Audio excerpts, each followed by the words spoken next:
El mayor error de tu vida no fue una mala decisión, no fue confiar en la persona equivocada, no fue perder dinero, ni siquiera fue fracasar. Según el Srimad Bhagavatam, el mayor error ocurre mucho antes de todo eso.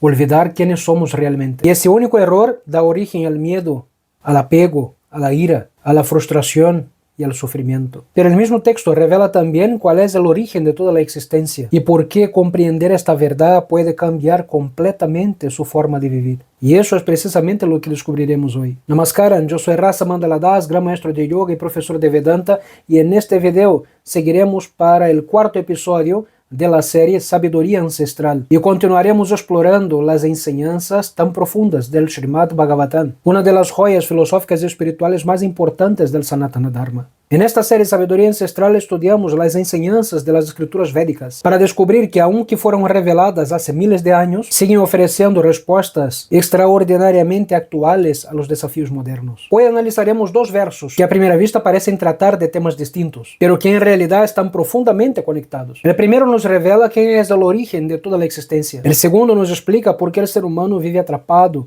en el sufrimiento. Cuando unimos ambas enseñanzas, descubrimos uno de los pilares fundamentales de toda filosofía del Vedanta. El primer verso pertenece al canto 3, capítulo 11, verso 42 del Srimad Bhagavatam.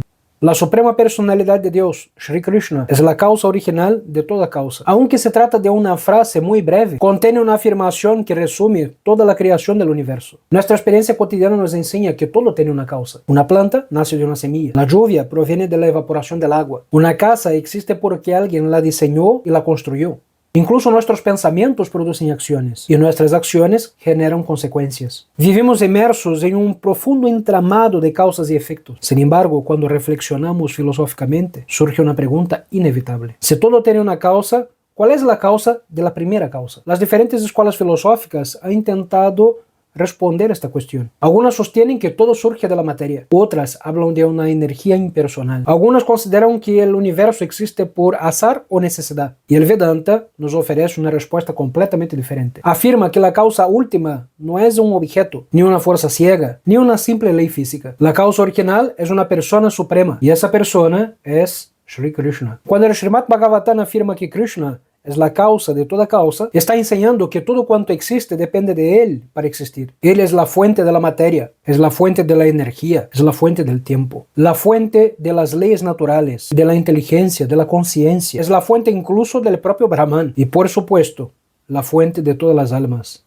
Pero él mismo no depende de ninguna causa anterior. Por eso el Vedanta lo describe como el ser supremo, eterno, ilimitado e independiente. Todo comienza con él. Nada existe separado de él. Y esta idea transforma completamente nuestra forma de mirar al universo. Ya no vemos un conjunto de acontecimientos aislados, accidentales. Comenzamos a descubrir un cosmos dotado de orden, propósito e inteligencia. Cada fenómeno natural refleja un orden. Cada ley física manifiesta una coherencia extraordinaria. Cada forma de vida expresa una armonía sorprendente. Para el Bhagavatam, este orden no es producto del azar, es la expresión de una inteligencia suprema. Eso no significa que Dios intervenga arbitrariamente modificando las leyes naturales. Por el contrario, las propias leyes de la naturaleza existen porque proceden de él. Él es la causa de todas las causas, incluso aquellas causas que la ciencia puede estudiar. La ciencia investiga cómo funciona el universo. El Vedanta investiga por qué existe un universo capaz de funcionar de forma tan extraordinariamente ordenada. Ambas aproximaciones no necesariamente se contradicen, simplemente responden preguntas diferentes. Una estudia los mecanismos, la otra estudia el fundamento último de estos mecanismos. Por eso el Bhagavatam nos invita a elevar nuestra mirada, no detenernos únicamente en las causas inmediatas, sino contemplar la causa de todas ellas. Cuando comprendemos esto, comienza a surgir una actitud de humildad. Descubrimos que nuestra existencia no es independiente, somos parte de una realidad mucho mayor. Nuestra vida adquiere un significado diferente cuando empezamos a entender que formamos parte del plan de una inteligencia superior. Sin embargo, aquí aparece una cuestión importante. Si Dios es perfecto, si es la fuente de toda inteligencia, y si las almas proceden de él, ¿por qué vivimos confundidos? ¿Por qué experimentamos miedo, frustración, egoísmo y sufrimiento? Precisamente a esta pregunta responde el siguiente verso del Srimad Bhagavatam. Después de revelar que Shri Krishna es la causa original de toda causa, el Srimad Bhagavatam dirige ahora su atención a otro tema fundamental. No basta con conocer el origen del universo, también necesitamos comprender el origen del sufrimiento. Y el verso que analizaremos hoy nos ofrece una respuesta sorprendente. Dice el canto 3, capítulo 12, verso 2. Brahma crió primero las ocupaciones de la decencia, como el engañarse a sí mismo, el sentido de la muerte, la ira que sigue a la frustración, el falso sentimiento de propiedad y el concepto corporal ilusorio o olvido de la propia verdadera identidad. Este verso puede parecer extraño al leerlo por la primera vez. ¿Cómo es posible que antes de escribir la creación de las montañas, océanos, animales o seres humanos, el Bhagavatam hable de la ignorancia? ¿Por qué quiere enseñarnos algo extraordinario? El mayor problema del ser humano no es vivir en un mundo imperfecto. El mayor problema es mirar la realidad desde una conciencia equivocada. Todo comienza con una palabra muy importante: esencia. En lenguaje cotidiano solemos pensar que ignorancia consiste simplemente en no saber algo, pero el Vedanta utiliza esta palabra en un sentido mucho más profundo. La verdadera ignorancia no es carecer de información, es olvidar quiénes somos realmente. Podemos tener vários títulos universitarios, dominar vários idiomas, conocer ciencia, historia o filosofía, y aún así seguir siendo ignorantes desde el punto de vista espiritual. ¿Por qué? Porque podemos saber muchas cosas acerca del mundo y al mismo tiempo ignorar nuestra verdadera naturaleza.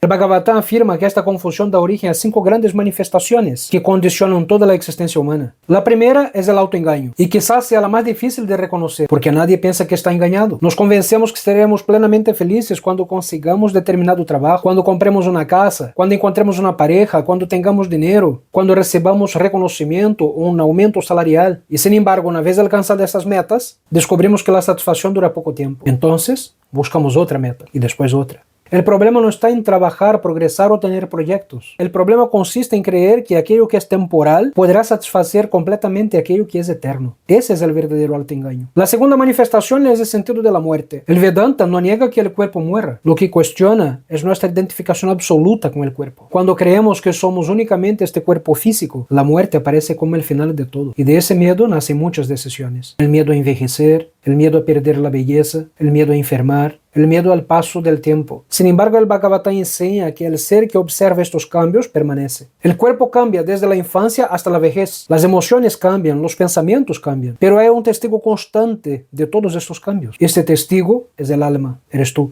Comprender esto no elimina el dolor de una pérdida, pero transforma profundamente la manera de vivirla. El tercer aspecto resulta especialmente actual. El verso dice que la ira nace de la frustración. Observa cuántas discusiones familiares, conflictos laborales o peleas en redes sociales tienen exactamente el mismo origen. Las cosas no suceden como esperábamos. Nuestros deseos encuentran un obstáculo. Nuestro ego se siente amenazado. Y entonces aparece la ira. El Bhagavatam nos invita a mirar más profundamente. La ira no surge por sí sola de la situación externa. Surge de la forma en que nuestra mente se relaciona con esta situación. Cuando creemos que todo debe ajustarse a nuestros deseos, cualquier obstáculo se convierte en una amenaza. Por eso el verdadero trabajo comienza dentro de nosotros. El cuarto elemento es el falso sentimiento de propiedad. Observa cómo hablamos todos los días. Mi casa, mi automóvil, mi dinero, mi éxito, mi cuerpo, mi familia, mi esposa, mi esposo, mi pareja. Estas expresiones, por supuesto, son útiles para comunicarnos, pero el Bhagavatam nos recuerda que en realidad nada de ello nos pertenece para siempre. Todo aquello que hoy llamamos mío permanecerá aquí cuando llegue el momento de abandonarnos este mundo. Eso no significa que debemos dejar de cuidar de nuestras responsabilidades. Al contrario,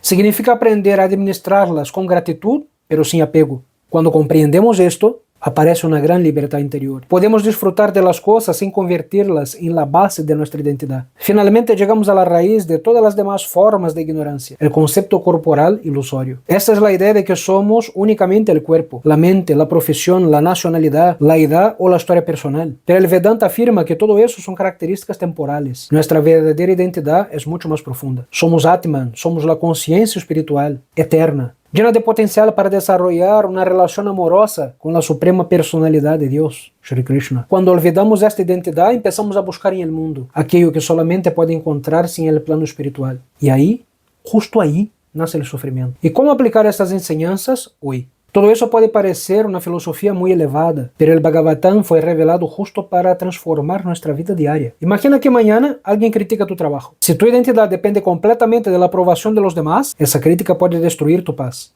Ahora imaginas que pierde una cantidad importante de dinero. Si tu seguridad depende únicamente de tus posesiones, sentirás que todo tu mundo se derrumba. O piensa en una discusión con un ser querido. Muchas veces la ira no surge realmente por lo que ocurrió, sino porque nuestro ego exige tener siempre la razón. En cada uno de estos casos, el Bhagavatam nos invita a detenernos y a recordar: yo no soy únicamente este cuerpo, no soy únicamente esta mente, no soy únicamente mis éxitos y fracasos, soy un alma eterna. Y si pensamos que somos un alma eterna, ¿qué relevancia tiene discusiones por tan poco? Este cambio de perspectiva no hace desaparecer el problema, pero cambia profundamente la manera de afrontarlo. La crítica deja de definir nuestro valor, las pérdidas dejan de destruir nuestra paz interior, los éxitos dejan de alimentar nuestro orgullo y las dificultades dejan de verse como castigos para convertirse en oportunidades de crecimiento espiritual. Por esto, los dos versos están íntimamente unidos. El primero nos enseña cuál es el origen de toda la realidad. El segundo nos muestra por qué sufrimos cuando olvidamos nuestra relación con la realidad suprema. Conocer que Krishna es la causa original de toda causa y recordar nuestra verdadera identidad espiritual no es únicamente una enseñanza filosófica. Es una invitación a vivir con más paz, más claridad, más humildad y más amor. Y quizá esta sea la enseñanza más actual que el Srimad Bhagavatam puede ofrecer al mundo moderno. Y si este video te ayudó a comprender un poco más sobre la profunda sabiduría del Srimad Bhagavatam para el mundo moderno, te invito a suscribirte en el canal, dar like y comentar qué enseñanza más te impactó de estos versos. Nos vemos en el próximo episodio de Sabiduría Ancestral. Dhanyavad.